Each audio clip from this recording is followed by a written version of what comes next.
Hello and welcome to the Love, Peace, Truth, Karma podcast. I'm your host, Leanne Brown, and today I have got an amazing lady who's very close to my heart, the founder of One Woman at a Time. We're not going to go too much into that today. Today, I really want to delve into Jean's past of midwifery and nursing and get her views on the changes that she's come across from back then to the present day. But there's still going to be a lot of laughs in there. So I hope you enjoy this one. I know you're going to enjoy this one. If you're in China, you just know it's corrupt. They want it to be like that here. People are pretending to be 12-year-old kids, mate, and they're not. Yeah. They're 40-year-old men. Now we're getting bombarded with all these death numbers, but there's no context there. He'd got one child pregnant, he'd raped many others, and we had evidence to prove that. Do you think evil still exists today as it did back then? And the answer should very simply be yes. Jean Anderson, my lovely Jean Anderson, thank you so much for being here. I'm like a rabbit in headlights. I'm terrified. I just said, just relax. It's me and you. Right. Like, we have travelled around the world together since you came into my life. Well, it was actually 10 years ago when Lola's was born. Yeah. Obviously, leading up to that with the hypnobirthing, which was just an incredible experience for me with obviously Katie, was my hypnobirthing teacher, and you came in as well and helped with the birth. Well, I don't think anyone helped with the birth. I think I did it on my own, didn't I, in the end? You didn't need any help whatsoever. The beauty of hypnobirthing. Yeah. And for those that don't know, hypnobirthing is, it works on the theory that when you're fearful of something, anything in life, it causes tension in the body, and then tension causes pain, hence why labour is usually not so nice for a lot of people, amongst other things. But it was just a totally different experience for me, the third one with Lola to the other two, and I just wish I'd known about it sooner. So obviously, starting at the beginning, you studied midwifery before you even knew about hypnobirthing. And obviously, we want to talk about your experience through midwifery. But first, I know we were chatting earlier about, different experiences that have caused huge shifts in your life. And we were speaking about how things that happen to us really make us rise up and give us an understanding of sort of a purpose, isn't it? And that's exactly what really happened to me when I bumped back into you. So many years later, and then we got on our journey with the charity. But we will try and fit in the charity later on. But if we don't, we'll bring you back for another one. So let's go with your, some really pivotal point in your life that happened that you can tell us about. Yeah. Well, it's just when you look back at life, and the biggest thing is life is a circle, and you have ups and downs. And you look back and it's the pivotal ones, the ones where you were really down. And if I get upset, and you'll hear my voice going, because it still comes back. Tap on it. And we had Philly on yesterday, on Monday, tapping, telling us all about the tapping. And one of the first things that I went through, I became a nurse at Withington, and I'd done it for 6 months. And I got peritonitis. I got appendicitis, peritonitis, etc. And what's peritonitis? Well, if you've got an appendix, and I didn't know at the time actually that it was that there'd been some negligence there with my operation, and that made me become ill with peritonitis, which is inflammation of the peritoneum. And I ended up going 3 times back for surgery. And so it went on for about 6 weeks. How old were you, sorry? 18. And I'd only done the job for 6 months. And when you are... so you were a midwife at this point? No, I was just 18 going into nursing. Okay. And at the same hospital I got appendicitis. The long and the short of it is that I went...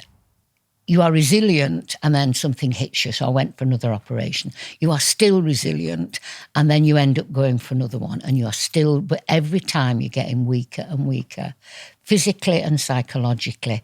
And it's at that time, no matter when you're really, really low, you don't know this, I was terrified of dying, terrified of things going wrong. It has a transformative effect. But you don't know that, you're 18. But what I love about it all, I was one day sat there and I was really, really weak.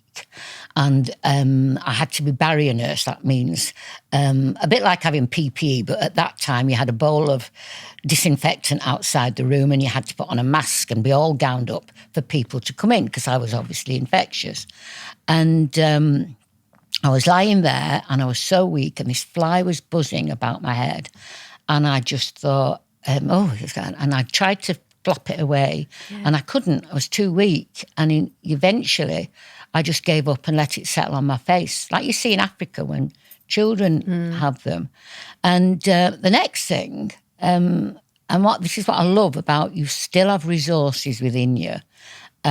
This man comes in and he's whistling and he's got a little triangular ladder and he's cleaning the windows and he's singing away. And I went, what are you doing? You can't come in here.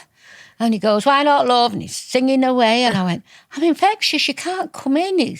And he goes, hey, listen, love, don't you worry about me. Don't you worry, I've been doing this job 30 years. I caught nothing. I'm all right. And I'm lying there dead weak. And he said, what have you got?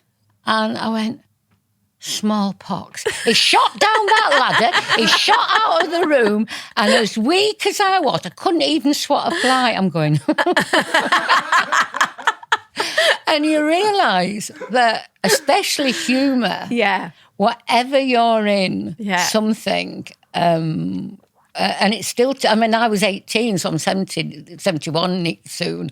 It's just in there that humour will pull you through. Yeah. But if your name's Jean Anderson, it will anyway. But the great thing about it is, through that, and I became infertile because of that, and it was negligent. See, I didn't realise that you couldn't have children. I just thought that you'd choose not to. I've had everything. People think, my career's more important than having children, that I chose not to, that I'm gay, that I am selfish, that all sorts. Wow. Nobody thinks of infertility. Yeah. But... especially from your era as well, I think it was just like expected for you to do when you get older, you get married, you have a child, and like when you're like, your biological clock's ticking and all that. I went for all the reparative surgery, but it didn't work. But the one thing, again, if you're thankful, there is an advantage, and I'm not decrying anybody that's trying for a baby. I work with people I realise that. But everybody feels sorry for people that can't have children. And I say, you play the cards that you get. Yeah. And there's been an advantage to me not having children. I have had time to explore me, to go wherever I want, to put money into or energy into things. And so for anybody out there that can't, see the advantage rather than what you've lost. Yeah. Because there is. I wouldn't have had the life I was. Yeah. The stories you've told me about the travels that you've had, you've literally travelled the world, haven't you? You've had such a colourful past, not in the sense of... I wish I had. Well, I don't know the couple of birth stories that you've just been telling me in the car. But yeah, just you've had an incredible life, just the things that you've seen and the places that you've been. And of course, like I said, we've actually I've travelled with you, India, Africa, China, and that was just such an amazing experience. But yeah, go on. I stopped. Oh no, well, sorry. What I was just going to say here, and so I'm bringing it back down again.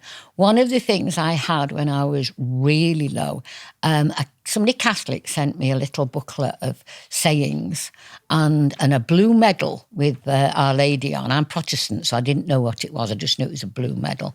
And out of this little booklet, and it said, the one that jumped out at me was fear knocked at the door. Faith answered it, and there was nobody there. And that had a real powerful effect on me because I used to sit there. I'm 18, if you imagine, terrified. And I'd cling hold of that blue medal and I'd imagine Fear knocked at the door. So I'm at a door, and then and Faith answered it. And then I opened it, and there was just blackness. There was nothing there. And I would say it, and the biggest thing for me all through my life is if you have faith in something, whatever it is, in the medicine, the treatment, or your ancestors, or higher power, whatever, that is the way to combat fear.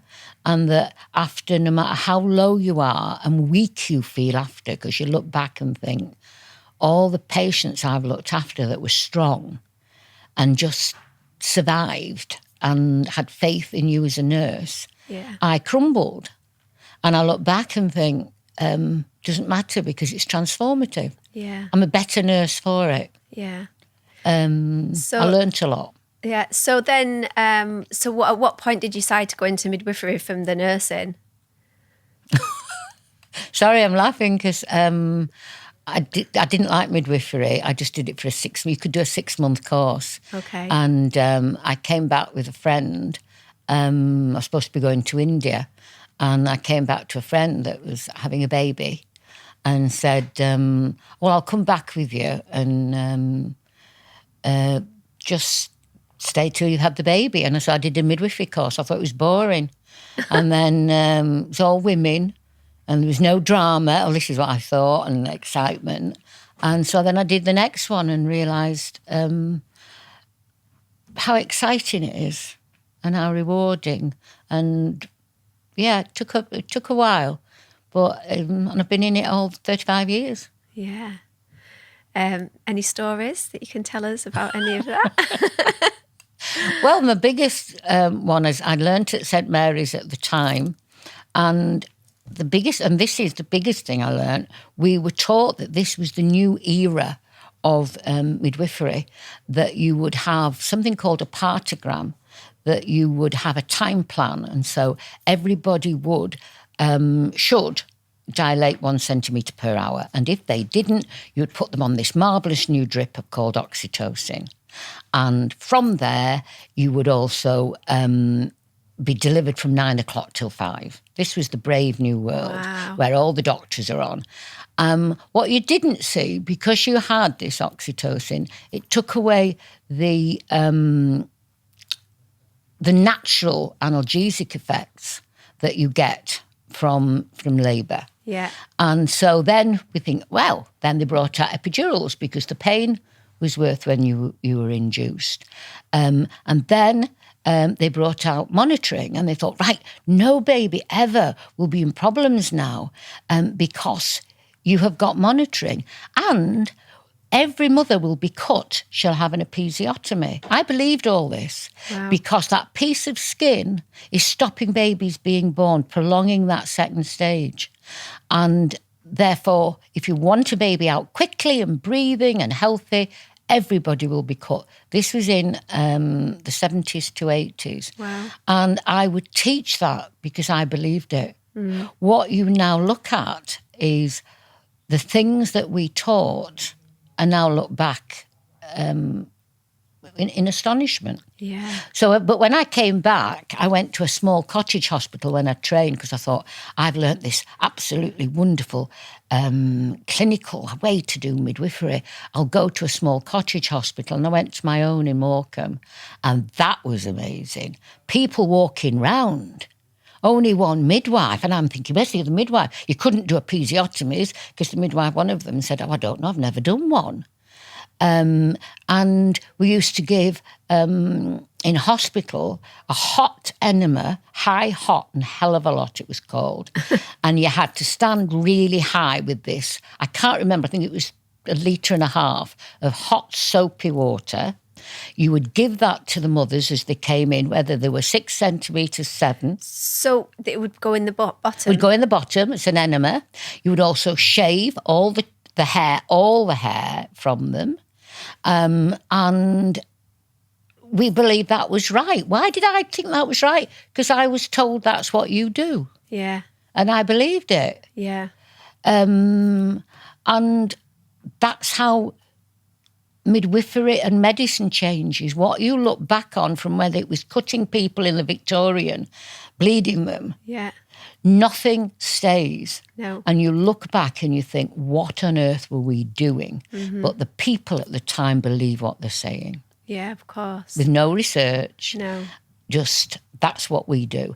And today, even today, people are getting people to push a baby out when there is no need. No. Who's telling, what midwife stood next to a lion or a monkey or a dog or a cat shouting, push? Yeah. Babies will be born Yeah. in a place of calm. Yeah. It's about knowing how to manage that, and like learning about the connection from the mind to the body. That was a huge part of my shift in realizing how powerful that we are, you know, to have that control and to understand the body and in the connection. Yeah. But yeah, saying that, you know, talking about how things that you were taught and you took it as gospel, and now we think about what's going on with regards to pregnant women, and not only just what you've learned through the hypnobirthing and how different that is, and you know the completely different way of teaching midwifery, isn't it, than with Yes. in when you taught at medical school. But things that are being told now to pregnant women, like about even going into labour, having to wear a mask in labour. I mean, inhibiting. It just doesn't make sense. No. But I'm looking at it from a midwife's point of view. They're still believing what they are being told. Yeah. And I mean, I don't want to be talking about COVID, but I am absolutely incensed that midwives are turning around and saying pregnant women to have the vaccine. Yeah. Not because I'm disagreeing. History will show us what's right and what's wrong. Yeah. But, you know, just before I was teaching, people were telling people, you need thalidomide, this will help you, it's completely safe, right? What happened? You know, children were born with congenital malformations. You can't be certain on anything. Yeah. And to be telling people that a trial drug, an experimental, vaccine that has not been trialled yet, this is on adults, certainly hasn't been trialled on pregnant women, to actually say as a midwife, this is safe, I am appalled. Yeah. I'm appalled because it's going to be too late after. It might be, but you're not going to be able to tell for 20 years. Certainly at this moment, you can't tell at all. Yeah, I know there's, I've been being told that there's a big rise in stillborns now at the minute that have had the women that have had the jabs, and miscarriages as well, and ectopic. And let me tell you, because I don't know whether that's true. I don't know but I can tell you this. It was the same with the flu vaccine and the whooping cough vaccine. The problem is that you don't yellow card it. The yellow card is when you report there's a problem after having it. Now, I've looked after 2 women that had one had a say jab instead of... All right, the jab. Well, no, all right, the flu jab. The flu jab. And one had a stillborn baby and one had a miscarriage. This is just me. Now, I am not saying that is as a result of that. What I am saying is that should have been yellow card. But who is going to ask a woman that comes in that has a stillborn or has a miscarriage, when did you last have a vaccine? Nobody's going to ask that. Yeah. So you're not looking at whether there's a problem. Yeah. So when they say it's safe, it's not being reported anyway. So they don't know that. Because you're not going to land that on a mother's already upset state by linking the two. Yeah, that's the thing. I think there's so many unreported cases with this whole situation as well that are going under the radar. Yes. And I did have a lady, Louise Meadows, on talking about her experience with her father who had the jab and actually passed away of a heart attack, reported it, took 6 weeks for them to get back to her, and then only asked 3 questions. So it's totally flawed, the whole system anyways. But what you were saying earlier about the flu, about them saying they give the flu jab to the children and then they ended up giving it the mist because they'd had. Well, where I'm just being a bit reticent here because what I saw, I cannot now Google it, but I believe Would have been wiped, wouldn't it? But I believe that there was a time that they gave the flu vaccine. The flu jab to children. And what they found after was that they had a higher than acceptable percentage of children getting narcolepsy. And so it was stopped, and that's why they got the mist. At this moment, I tried to find it last night so I could give the figures, etc. And I'm afraid I can't. But it's just children and pregnant women or mothers are trying to do their best by their children by giving it. What if you're wrong? Yeah. What if you're wrong? Yeah. I think that you've done a whole. That's what they're aiming for, to get every pregnant woman having the jab. Yeah. What if you're wrong? Yeah. Well, then there's going to be a whole epidemic of infertility, isn't there? In the coming years, potentially, if they're saying, you know what I mean, if that's what it's going to cause, and also, you know, like you're saying, the effects of what it could have on the baby in years to come. It's like the youngsters that are having the jab now, and you're thinking, I can't believe that you are falling for that you'll get an Uber and cinema tickets. I mean, who do they think they're talking to? That you're going to actually have a trial vaccine. People going, oh, well, I want vaccine over vaccination. Stop saying it. Sorry, I know, I'm sorry. All right. Jab after. Okay. Yeah. So, no, the point is that the coercion is working, and for young teenagers that are wanting to go on holiday and wanting to go out, then obviously they are being swayed because they want to live a normal social life, and there's nothing normal about that in my eyes if you're being coerced into taking a toxic syringe. But that being said, like I was saying earlier, like if people like I give all my jabs to my children when they were younger. I had them to go to China in 2019. It was only the HPV that made me think, wait a minute, I need to look into this a bit further. And then I started to do research, and that's when I realised that there was a lot more to the ingredients and the harm that they could cause. And that's why I was totally against any COVID jab that was coming out, because I knew then. But if people are still in the position where they believe that the medical industry, because it's a business at the end of the day, are doing everything to protect other people, and they care about their health, and I know a lot of them do. Like obviously you get into the industry because you care about people, you want to make them better, but it's not always the case, is it? No. It's not always the case. And they when we were talking earlier on about the, doctors have only been taught how to prescribe pills, medication. Yes. And, and like you're saying, what you were taught in midwifery, you just took that as gospel. And there was lots of flaws in it, and that have been learned now. And you were talking about tell us about the mesh that you were saying about the. Well, no, we're talking about how you look back and that there is a fashion in healthcare. So when I was younger, everybody had the tonsils out and their adenoids out. All boys got circumcised. And then you went through the grommets, and then you're going through things. And when I went back to nursing, it was all about putting these new knee and I'm trying to think, prosthesis in. And then the next one was hernia. They're putting this mesh on. And this was, again, the brave new world. It's going to make things easier. We're not even a decade out of that before both of those have been withdrawn. And they're having to spend a lot of money having to have the knees changed. They're taking the mesh out. And people are actually coming and joining together to sue the NHS for damage that's been done. So you are looking that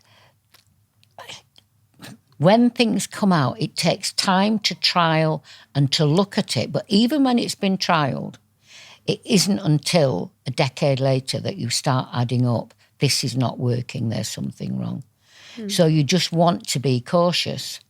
And at the moment, people are coming out with statements that just aren't true. Yeah. You know, it's safe. Nothing is safe until you look back in time. Yeah. And then things change. Yeah. And science is ever We think evolving. we know it all at the time. Yeah. And so doctors are saying what they feel through what they've read, what the science says, what they choose the science to say, and then their intuition. Yeah. And each doctor will give a different story. Yeah. Yeah. Can you tell us any of any of them birth stories you were telling me in the car? The first time when I was with the dancing, doing training, and we did home births, and I was thinking, why do people at home? You very rarely give Pepidin, was the drug of choice at the time. Nobody has it at home, but they're all wanting it in hospital, and they gas and air. And you didn't know at the time. It's because if you are in a relaxed atmosphere, then you have oxytocin and endorphins, and they are powerful tranquilizers and muscle relaxants. But the time it came up for me, I was once in hospital, and you have approximately about 3 births where people per year. That's like a cluster of people that don't know they're pregnant, and these are usually 14, 15-year-olds, 16-year-olds that don't know they're pregnant or are hiding it, or menopausal women who think the weight is put on.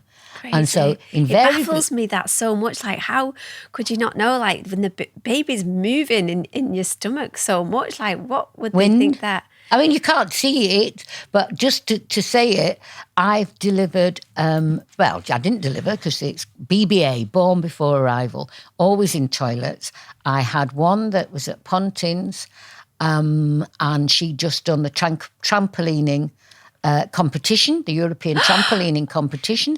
And then she went out and birthed in the toilet. And I still think, well, she wasn't covering up there. She'd got a leotard on. Somebody else came down Helvellyn. She was on a cadet training course for the army, and she delivered in the toilet. But the other one was this. How are they hiding this? But I don't know. I'm not, though. I've been there so many times from mothers coming in. One lady went, she was shaking absolutely. This is the grandma, and she was going, I thought it was a cat. I said to my husband, it's a cat. There's a cat mewing next door. And he said, we don't have a cat. And so she ran next door and found her daughter with a baby on the floor. Wow. But no, this time I was in hospital, and this woman was shouting for an epidural, and I'd soon learnt that you can, calming people down, not saying relax. People go, relax, relax. How can you relax when you can't relax? Yeah. So you just have a way of giving them the power, massage, heat, and turning off the lights, definitely. Getting her to control her breathing, to breathe slower. But while I was there, we got this call, woman delivered in this nightclub. So I went, and of all things, the consultant came with me. Now, I think he must have just wanted to know what was going on. But we both get in the ambulance, we both go shooting up. I'm going in this nightclub. It's a Saturday night, and they had all these cages in this, like, high up, and there's girls dancing in them, and they've got all little skirts, and they're all just having a lovely time. And we push our way through, get to the toilet. There's this little girl on the toilet floor with a baby, and all her friends around her with mini skirts. And, they should be shocked, but they're not. They're excited, and they're all going, oh, guess, go look, a baby. And they're going, but what she said was, God, can you believe it? She was in the cage 5 minutes ago. She was in the cage. She could have delivered in this cage. Oh, my God. But I remember thinking, how can she be gyrating on that cage, laughing and dancing, and then 5 minutes or 10 minutes later, she's birthing a child when the woman that I've just left is screaming for an epidural. Yeah. What is going on here?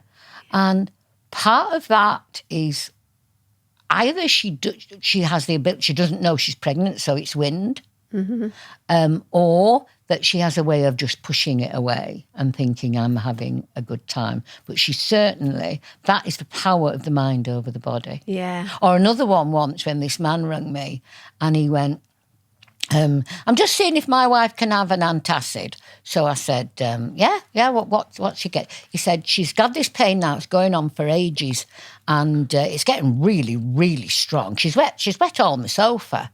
And I said, how far on is she? And he said, 39 weeks. And I said, and she's wet the sofa? Yeah.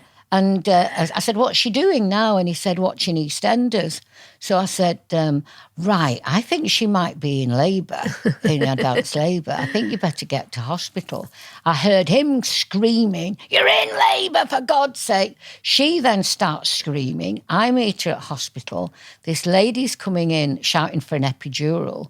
And I just said, 15 minutes ago, you'd got wind.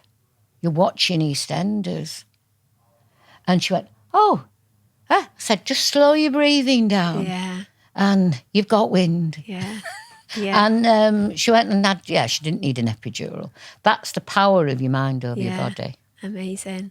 So, Can you tell us about the one that you've dancing with them? Because I just think that they're so powerful. Like, even the movement and you know how we're taught to, you have a baby, you get on your back, your legs are in stirrups. It's the most unnatural position to have a baby because your cervix is shaped like That's you. right. So you come and get, the last baby's got place to you come should up. be in bed. Yeah. And that is like 101 childbirth. It should be, shouldn't it? But it actually, that's the first mistake that you're taught to lie on your back. And just having Lola in the pool and being sitting up, it was amazing. But I've seen the friend, Jess Cunningham, and she was in labour. She had her last baby, and she put a little bit of it on social media, and she was dancing around in the living room, and she was and just the power of movement as well, and just going and swaying with like the motion of the energy of what's around us is so powerful, isn't it? And when you were telling me your story, go on. Well, number one, you've got to remember that there's 3 in this labour. Ideally, you have a birth companion and there's yourself, but that baby's making a journey, and that baby is turning round in the birth canal. And sometimes it can be turning round and then it thinks, no, that's not a good place, and it turns back again. And the position you're in can have an effect on helping that baby. So listening to your body and being upright and moving and swaying your hips. If you just see somebody swaying your hips, is helping the baby turn round without you even knowing. But I'm in with this lady and her husband, and they were just creative. Remember, I'm only 5 foot. She was about 5'10" and he was about 6 foot odd. And we're in this house, and they are singers, and he was a drummer, I think. And they're just really into themselves, and they had these songs on, and she was singing, belting out singing. It was beautiful. And I was rubbing her back, and they were together standing up in like a very sensual dance. And I'm moving with them. Just picturing it. And why this has come up is because this music came on. What is it? It's a new day. It's a new day. Is it Feeling Good? Feeling good. Yeah. And so she's going, I'm feeling good. Da, da, da. And he was going, bah, bah, bah, bah, bah. And I'm swaying, rubbing her back and just going with it and thinking, this is really unusual, but I can't be seen. And then they're dancing around. She's belting out this song, and I'm thinking, and it's really moving. And I thought, they need to be on their own. They're kissing and they're really together. And I'm thinking, I shouldn't be here. So I back out, and she goes, don't leave me, keep on. And so I'm gone. I'm thinking, this is really odd, Jean, by anybody's standards. And she went, don't leave me. And then I just said, I won't. Of all things, I've always wanted a threesome. This is my humour. But they stopped. The one-liners from Jean Anderson. They stopped in labour, and both turned around and went, have you? And I went, not in a million years. And then we just went back to swaying. And then she delivered about 10 minutes later. Lovely. But it was the words and the song to I'm feeling good. It's a new dawn. It's a new day. Resonated. And not just for labour, actually. It's a powerful song to sing. Everything carries a vibration, and especially words and music, and definitely. And that's really, obviously, with hypnobirthing, the music that you listen to and the words, and it just, everything helps, doesn't it? I wanted to get on and just to mention the abortion law, because we spoke about it, we signed the petition, and it's a hot topic. Well, it wasn't a hot topic. And I think it still passed in different parts. No, well, what happened was, and it was really good, this is where social media comes into its own. And I don't want to be talking about COVID, but there's a lot of laws being passed, and they're piling a lot of things, infringements to our liberties in there that we're not even aware of. But one of it was in the COVID Act about 2 months ago, and part of that they'd put into the Policing Act was that abortion would be allowed up until term. That was one of the codicils in it.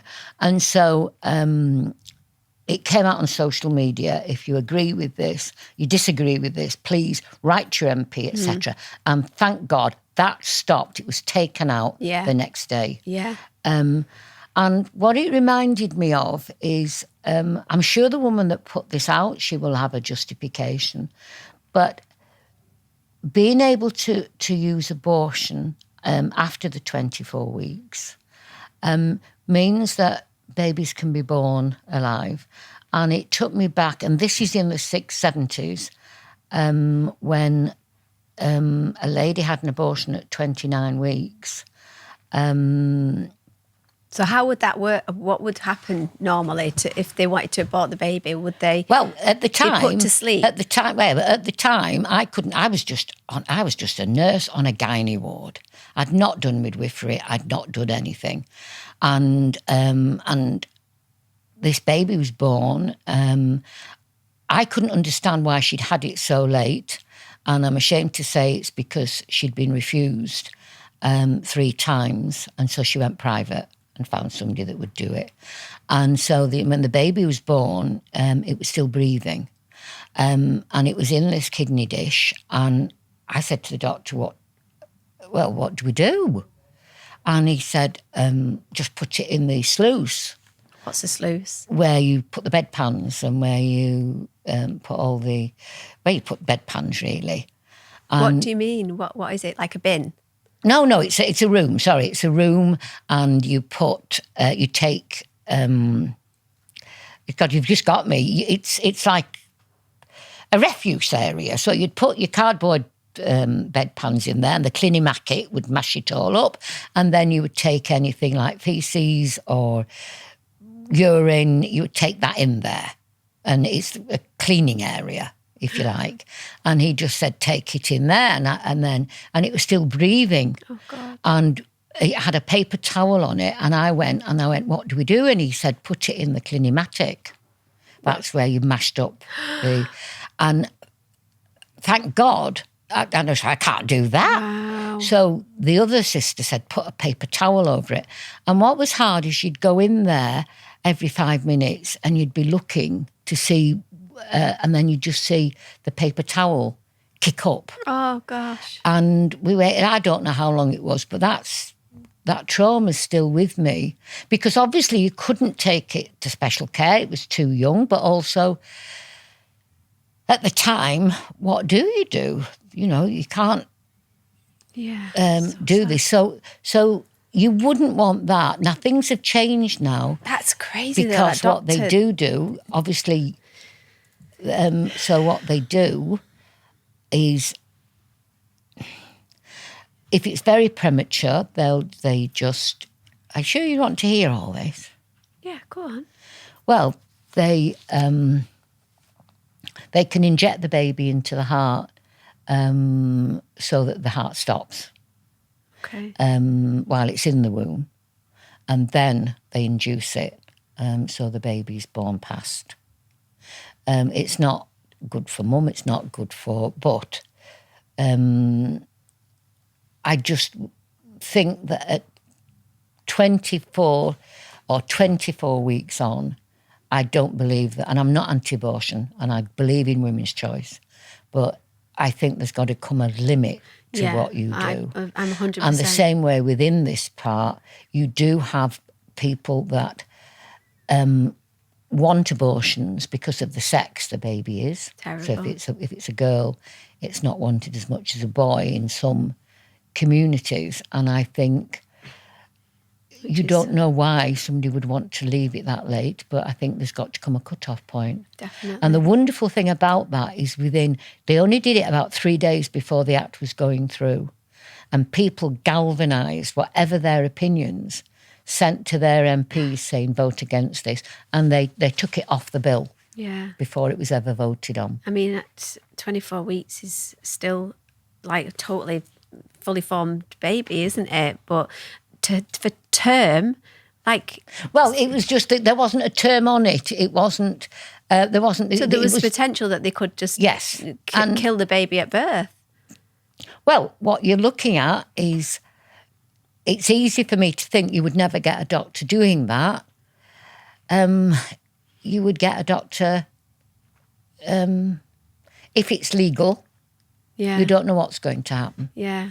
Well, I mean, there's all sorts of scenarios. I mean, we know it goes on. They get sold to paedophile rings and, you know, even social services. There is like bad and good in, you know, there's corruption in all different areas of, like, I've had Maggie on about the police and, you know, there is so much corruption that goes on throughout the whole system. But even without that, it's just wrong. Yeah. You need...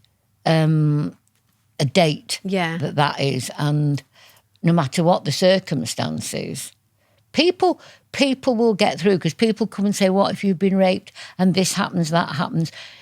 The biggest thing, like I'm saying to you, is in life, no matter how low you get and you think, I cannot cope with this, that is the time when you have a transformation, and that phoenix will rise. Yeah. So whatever, sometimes you've got to make decisions. No, you can't have that done. Yeah. And I think that was the right decision that they made. Yeah, definitely. I think that the biggest thing is that people have just got to look, and this is doctors and midwives and nurses, that they look at what advice they're giving and stop making this as it's dogma, that this is, we're being told to say this, that you look, we don't know anything. The biggest thing I look back after, 52 years since I started nursing, is history shows us that we were wrong. Yeah. And that you look back with all that enthusiasm you had and you were teaching the wrong things. Yeah. And so not to be so certain. And I am ashamed of midwives who are coming out now and persuading people to do things that they don't really know, and that they reflect. And like you were saying earlier about the child has no comeback, like the child cats who, you know, they don't have a say, they're not consenting because they're not understanding what's going into their body. So, well, I was talking to somebody and she's really open. A lot of my friends are vaccinated and a lot of my friends aren't vaccinated. It's a choice, but she was going, as long as people make a choice. And I said, yeah, but if you're going to give it to your child or you're going to give it when you're pregnant, I know you're trying to protect the child, but what if you're wrong? And that child has not done the research, and that's the one that's going to be affected by this. It's abhorrent to me that we are participating in this. And the biggest thing is, this is a trial, and there is no, believe the science, what a lot of rubbish that is. Because the science that's the opposite point of view isn't being listened to. No. And there should be a debate. A trial means that you have a placebo. I don't know whether you know this, but it means that you give half of the amount of people that you're... So say you're doing it on 4,000 people. 2,000 will have whatever you're giving them, and then the others will have a placebo, and you look at it. Well, they're not. They've decided that they're doing this trial and they're wanting to do it on everybody. Yeah. Do you think that there will have been placebos being given out? I don't know. I'm hoping that there is. I'm not even... I feel like there would have to be to an extent, because otherwise, imagine if everybody had it and it did go wrong and it all, everyone had a reaction, then how would they explain that? They wouldn't be able to get away with it. So I feel like they would have to give placebo within I the suppose trial. I'm different. I want fact, I suppose, and not supposition for me. And for me, the three cornerstones of this are, one, forget the figures, and this is government, 0.4% of a nation is the mortality figure. It's less than 1%. That the government have said that the tests that they're doing can be up to 93% false positives. Yeah.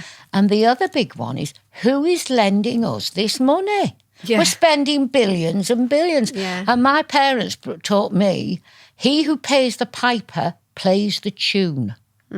Who is lending us this money? Yeah. And then for all those out there, I'm not getting into it, who's right and who's wrong, but they rung me saying, you're 70, why aren't you having the vaccine? Do you mind asking some questions? And I went, yes, if you will answer mine.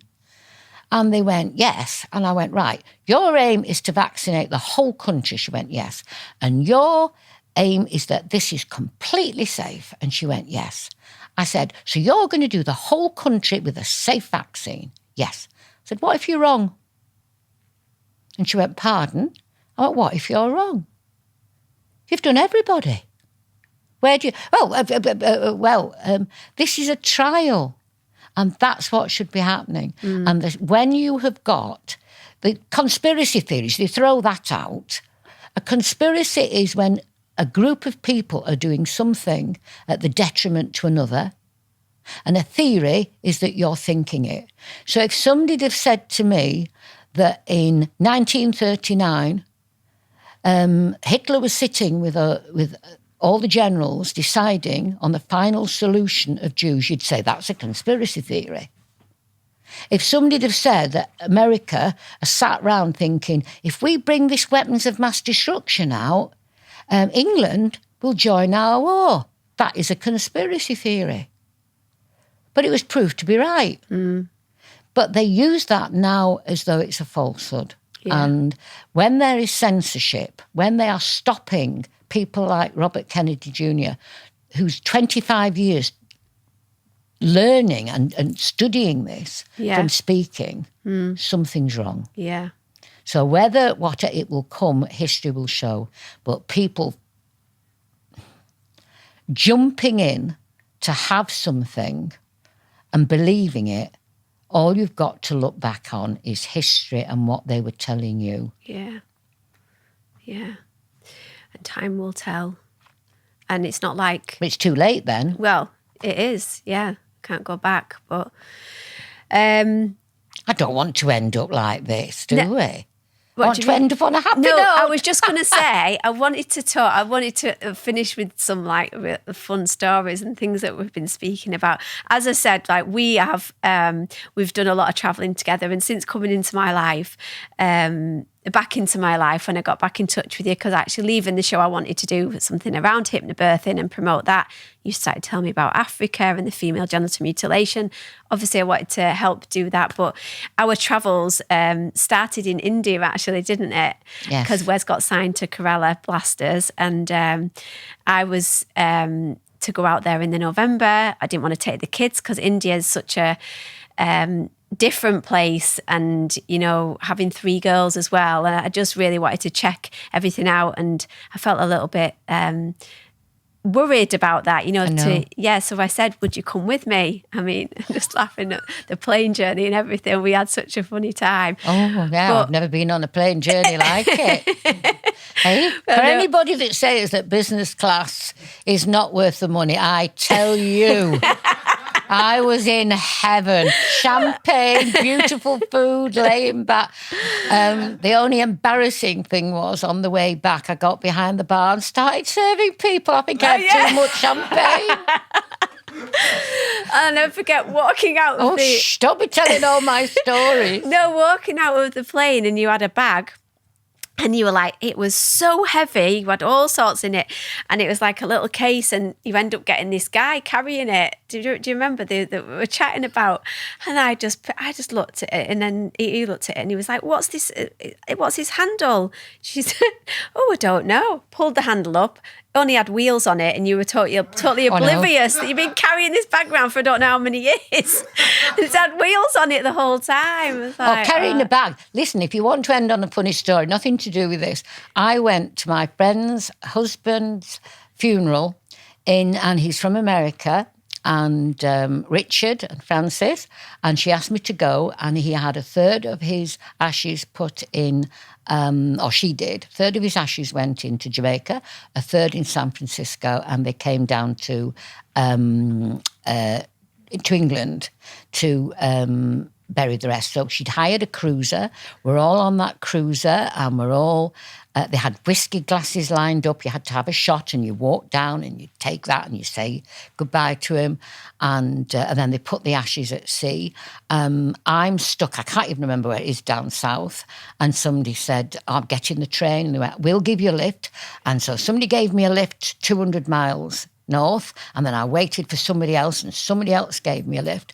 And I'm picking before we left the boat, I pick up my plastic bag because you couldn't take things on, and I took my plastic bag with my scarf on and everything, and we get there. I'm sat in a bar waiting for the next lift up, get back home.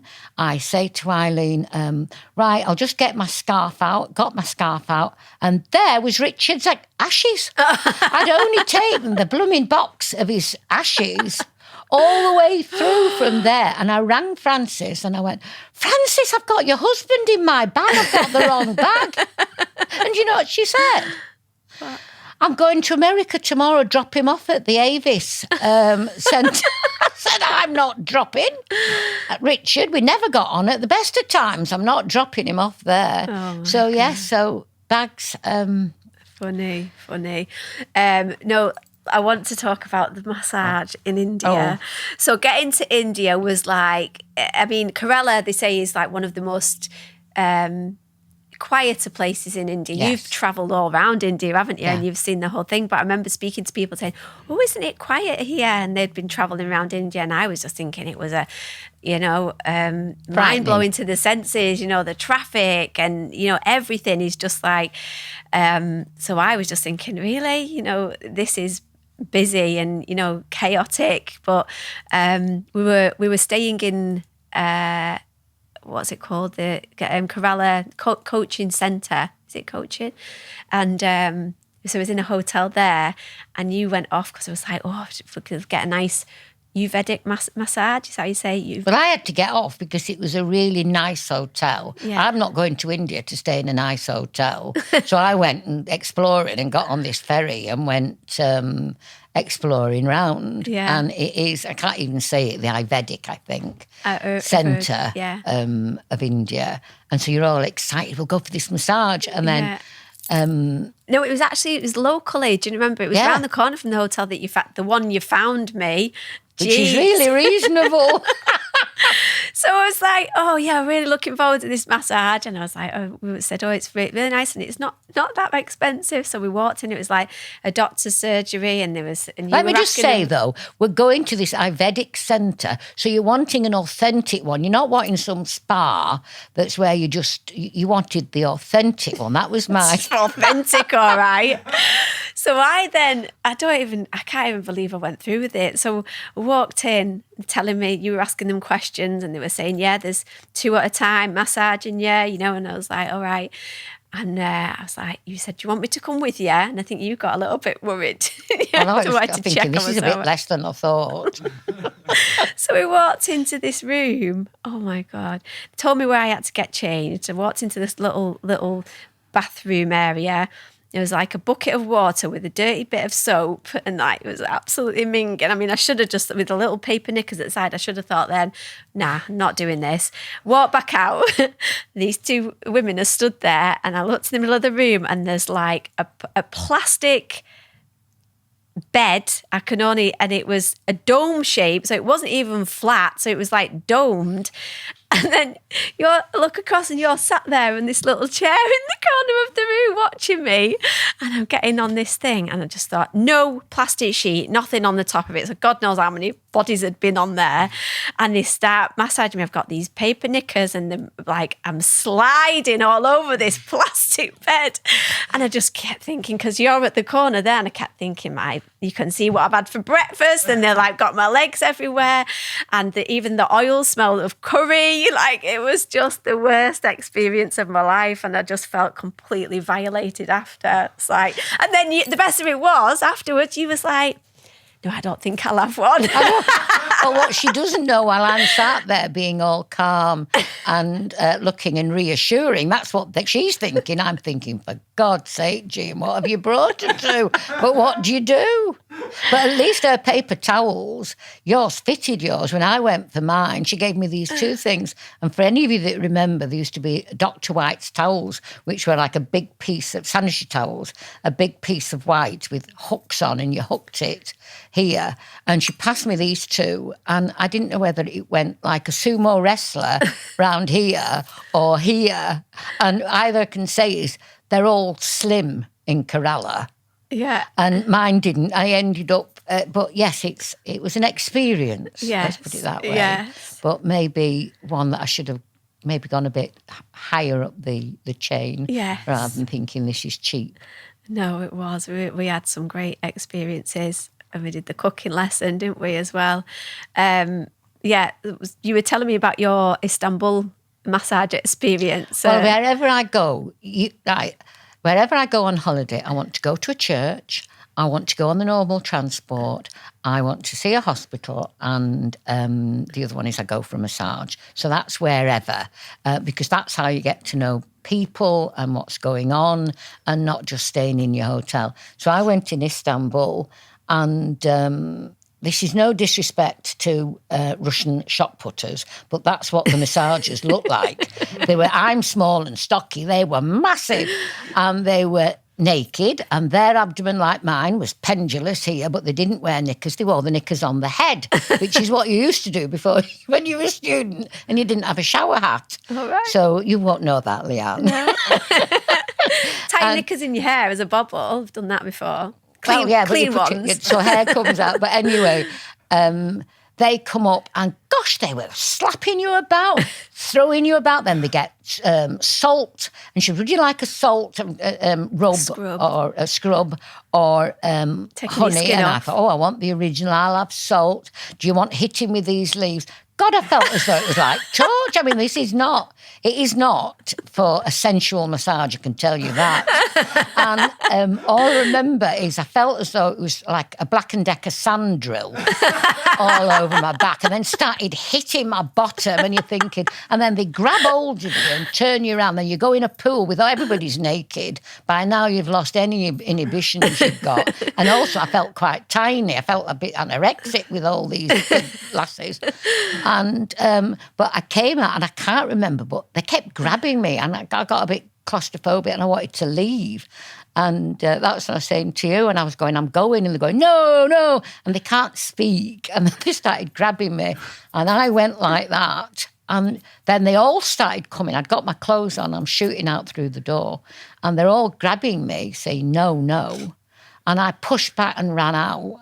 And it's only when they weren't trying to keep me in there. It's because all my mascara had run down. My hair was up like Ken Dodd. And I didn't look like an advertisement for their massage parlour.